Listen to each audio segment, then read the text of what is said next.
Good morning wastage. ఇక్కడ ఇది మా వరి పొలం అండి, అదే పాడి అంటాం కదా, వరి అండి. ఇక్కడ నేను ఒక 4-5 రోజులు అవుతుంది అగ్రి గోల్డ్ వాడాను వెస్టేజ్ ఇది. వాటితో పాటు అగ్రి 82 వాడాను, అదేవిధంగా గ్రాన్యువల్స్ వాడాను.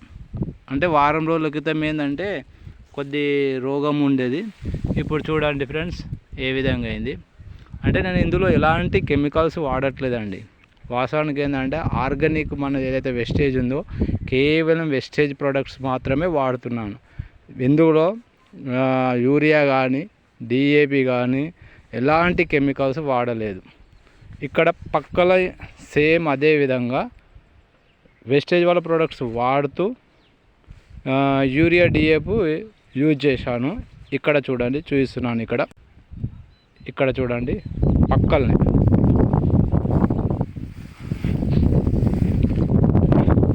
ఇందులో మాత్రం మన వెస్టేజ్ వాళ్ళ ప్రోడక్ట్లు వాడాము, అగ్రి గోల్డ్ వాడాము, అగ్రి 82 వాడాము, గ్రాన్యువల్స్ కూడా వాడాము 1 వీక్ బ్యాక్.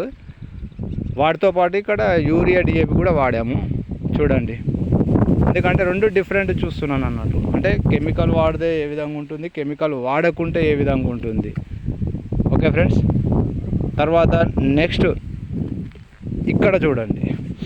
ఇక్కడ మన వెస్టేజ్ ప్రోడక్ట్లు ఏవి వాడలేము మనం, జస్ట్ కెమికల్స్ మాత్రమే వాడారు. తర్వాత గడ్డి మందు ఇతర వాడాను, యూరియా వాడాను, డిఏపి వాడాను.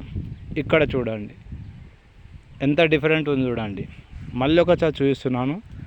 ఇదంతా కెమికల్స్తో వాడింది. ఇక చూడండి,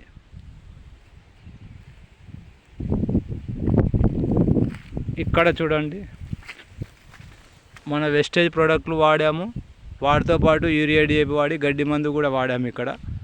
ఇది చూడండి ఏ విధంగా ఉంది. ఇక్కడ నెక్స్ట్ అంటే పక్కనే ప్రయోగం చేస్తున్నాను. ఇక్కడ చూడండి, వీటిలో ఓన్లీ వెస్టేజ్ వాళ్ళే మాత్రమే యూజ్ చేశాను. వీటిలో ఎలాంటి కెమికల్స్ వాడలేదు, ఓన్లీ వెస్టేజ్ వాళ్ళ ఆర్గానిక్ మాత్రమే వాడాను.